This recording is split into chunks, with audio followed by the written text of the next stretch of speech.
Hello everyone, my name is Reed, and welcome to Storytime. Today we are going to be reading some pro-revenge stories, so sit back, relax, and enjoy.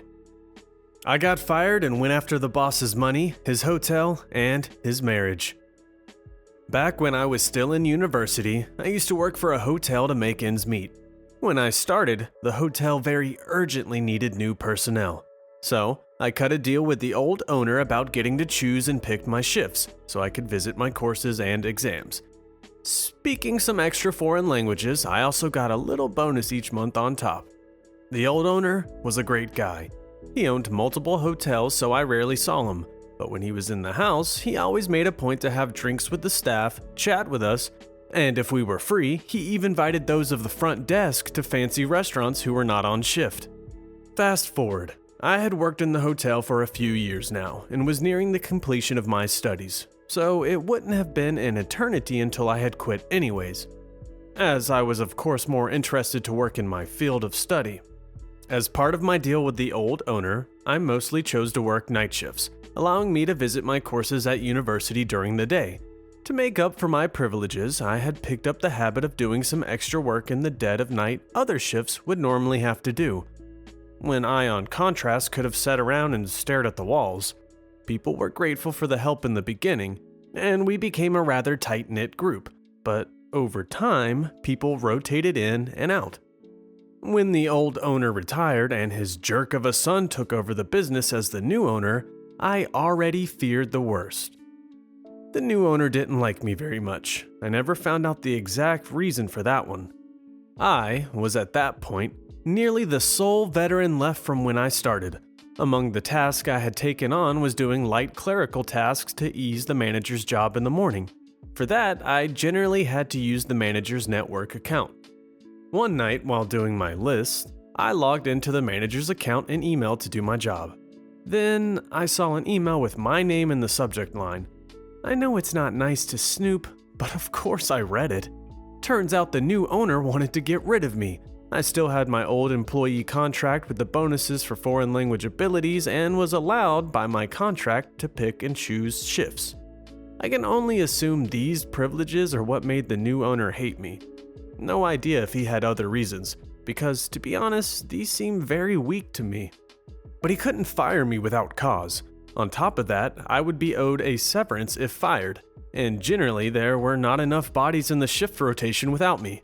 Though the new owner didn't seem to understand that point as the emails told me, I looked for more emails concerning me and found them.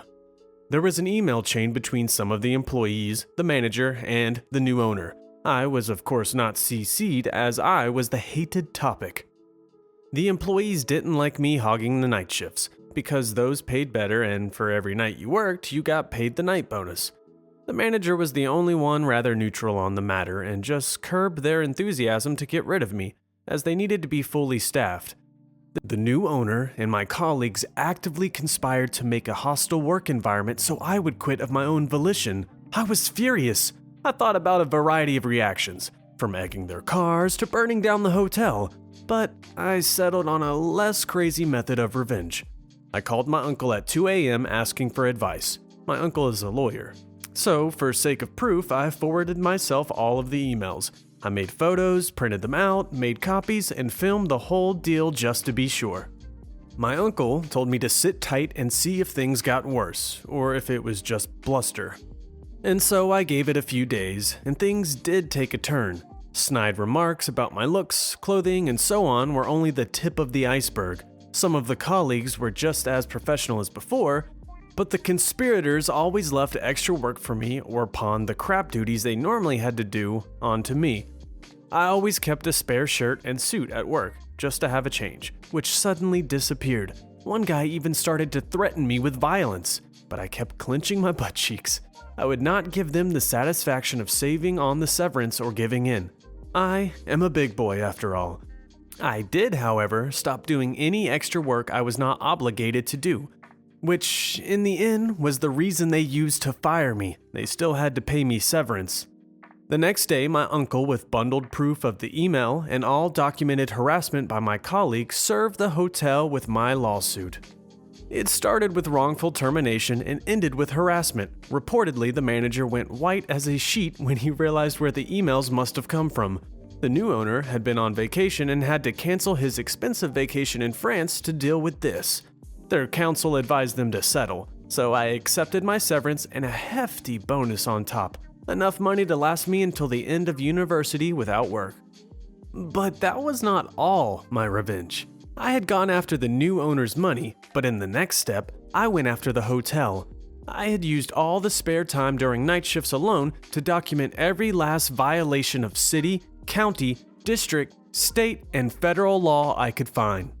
That went from minor things like some harmless mold under the kitchen sink to substantial violations like modifications to the building. The building was under a limited form of historical protection by federal law, on the ground of being built and inhabited by somewhat important historical figures a few hundred years back. So every renovation or change in floor plans needed to be signed off on by a committee, which can take ages. There is also a grant paid to the new owner by the government for keeping the building intact as is. So with my uncle's help, I sent documentation of every violation I could find to the corresponding agency. In 1 month, everything from health, building code, fire safety, to the finance and work police crawled over the hotel. In the end, it was the building and fire inspectors that shut the place down. The new owner had done substantial renovations to the top floor luxury apartments, which he used when he was in town. So the new owner had to pay back the grant, pay fines for unauthorized alterations to the building, endangering his guests because something wasn't built right according to fire code, and had to close down shop until the building was fixed. I also tipped off a friend who had studied journalism and worked at a local paper. The paper ran an article on all violations accumulated, which tanked the business once it had reopened, as the newspaper article had led to horrible reviews. In the end, to afford all the fines, repayments, and building costs, the new owner sold the hotel. As a cherry on top, all the jerks who tried to harass me out lost their job. Granted, the people who didn't do anything to me lost their jobs too, but didn't do anything to stand up for me or help me either. So, I don't feel too much remorse. And the revenge cherry on top was that the new owner, whenever he was in town, used to bring home escorts, which in my country is not illegal, but he was married. It took some time to get that information to the new owner's wife, but one of my former colleagues, who had quit before this had all happened, had her email, so I let her know what the new owner was up to when he was out of town. I don't know what exactly happened, but they did divorce in the end. Make of that what you will. When these pro-revenge stories start off with, "I have a family member who's a lawyer," you know crap's about to go down. Cancel my leave, say goodbye to your promotion. I used to work in a disability shared accommodation agency. It's a job where you support 4 to 6 people with disabilities who share the accommodation. It's shift work, 2 clients per staff member during the day, 1 staff member on a sleepover at night. The rosters are 4-week rotating rosters. I was employed as a 0.75, meaning I work 75% of what is considered full-time, equating to 57 hours a fortnight. Working shifts sucked, but the pay was pretty good. I was working in a house I'll call Sunup. Sunup had 4 residents and 7 workers. Each house had a house supervisor. They reported to the cluster manager, who managed 6 houses. Cluster managers report to the CEO. By company policy, leave requests are first in, best dressed, meaning you need to put your leave in early to ensure you get it. I was transferred to Sunup from a 6-client house due to my qualifications and situations I cannot legally disclose. I worked for the first year, got to know staff, clients, house supervisor, etc. There was an obvious clique between 4 staff members. Each school holidays, 3 would apply for leave, and 1 would call in sick with a medical certificate covering the same amount of time. They would always rotate who was sick to hide what they were up to. They were friends outside of work and would party together. After a year, the house supervisor fell sick. One of the clique members, Karen, was appointed acting supervisor, and it all went to heck. She tried reducing my hours and giving extra time to a friend. I pointed out that I'm contracted for 57 hours a fortnight, so I'm getting paid for 57 hours a fortnight. Her friends got extra shifts, were given the best shifts, and were all around favored by Karen. In January, I put in my leave for March school holidays. Karen rejected it on the grounds that others had already submitted leave. Her clique all applied for this time. I left this alone. In March, I checked the leave calendar for the June school holidays. Each house had a leave calendar so management and staff can check who scheduled leave is. It was empty. I submitted leave again. It was rejected. Karen said, "Sorry, you were too slow." Karen said that A, B, and C, clique, already submitted leave. The next day, the leave calendar showed this. In May, I checked the Christmas leave calendar, put in my leave, and sure enough, got the same result. This annoyed me as I have a family that I wanted to take on holiday. I spoke to the cluster manager, also a part of the clique, who said there was nothing I could do. Note, I had no leave taken in 2 years. January the following year, the clique was on holiday. We had a gastro outbreak across the facility, so we were short-staffed. All available staff, including CEO, were covering shifts. I was rostered with the CEO one shift. During the shift, he said to me, "OP, you have a bit of leave accumulated. You should probably take some." Me. I put in 3 requests last year. All were rejected as others apparently already applied for those dates. CEO. Let's lock in your leave now. Me. Okay. How about 4 weeks over Christmas? I filled out the form. CEO signed it off. He filled out the leave calendar and put my application in Karen's pigeonhole. I was on sleepover that night, so I took my application, photocopied it for myself, and placed it back under the mountain of paperwork in her pigeonhole, knowing she wouldn't see it for a few months. In March, I checked the leave calendar. I noticed my Christmas leave disappeared and was replaced with Karen, A, B, and C. I didn't say anything as I had a leave form with the CEO's signature. Fast forward to October. The original house supervisor had passed away. Acting supervisor was appointed permanent supervisor by the cluster manager with a mandatory 3-month probation. December comes around. First week of my leave, I get a call from Karen. "Where are you?" Me, on leave. Karen, "I didn't approve any leave. Get your butt to work now." I come in. Karen chews me out stating she didn't get an application form. Karen went on to say, "Even if you submitted it, I would reject it, as you should know by now that we always take 2 weeks in December/January. She wrote me up for insubordination. I worked that shift. When Karen left, I emailed the CEO filling him in on what had happened. He called a meeting with me and Karen. CEO, what happened? Karen, cutting me off. OP took it upon herself to approve leave. I wrote him up for skipping work. Me. Actually, I submitted leave in January while you were away. No, you didn't. Yes, he did. I approved it and added it to the leave calendar. Oh, we already had 4 staff booked on leave. Show me the leave forms. I destroyed them. Me handing Karen my copy of my form signed by the CEO. OP is on leave. I'm going to sunup and I'm investigating this situation. OP, my apologies. Go home. I'm extending your leave by an extra week. I go home. I come in 4.5 weeks later to be told that Karen has lost her promotion. She is on thin ice. CEO found out that Karen has been rejecting leave requests. She shredded my request without looking past the date. She deleted my leave from the calendar. The CEO told Karen that this borders on fraud. The CEO also separated the clique to different houses. He changed the leave policy to state that he must sign off on leave requests, in addition to house supervisor and cluster managers. He ensured that all staff had access to prime leave dates. Karen was fired 2 weeks later for failing audit requirements. It's a huge relief that the CEO was one of the good guys in this example. There's way too many examples of the higher up person being the one who's all bad and corrupted with power. I helped get my wife's boss fired. So this is a story about how my wife and I got our boss fired. For reference, my wife will be called Mary and her boss is Karen. I know, original, right? So Mary started working for a college 5 years ago as an administrative assistant. She was given odd and end tasks, one of which was writing up the school handbook. She noted in the handbook that staff were required to take time for professional development. After some years and a few promotion, she lands a manager position in the department and spearheads an initiative to have all staff under her approved time to attend professional development conferences. Karen always rejected this idea, but Mary decided one day to go to Karen's boss, we will call Bob. Bob is great.